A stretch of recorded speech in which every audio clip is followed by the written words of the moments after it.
In this guide, I'm going to show you guys how to add an AirTag to the Find My app on your iPhone. The process is quick and simple. First, open the settings on your iPhone and make sure your device is connected to the internet and that Bluetooth is turned on. Next, activate your AirTag and place it close to your iPhone.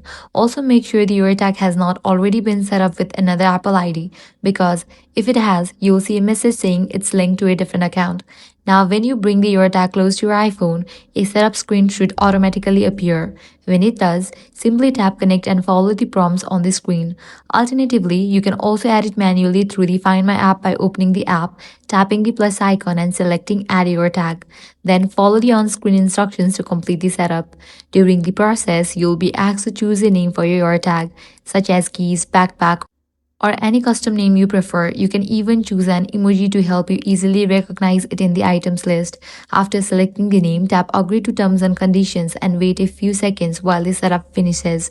Once it's done, tap Done and your AirTag will successfully be added to your Apple ID. You'll now be able to track it anytime from the Items tab in the Find My app. And that's it, your AirTag is now set up and ready to use. If this guide was helpful, do not forget to like, share, and subscribe. Thanks for watching.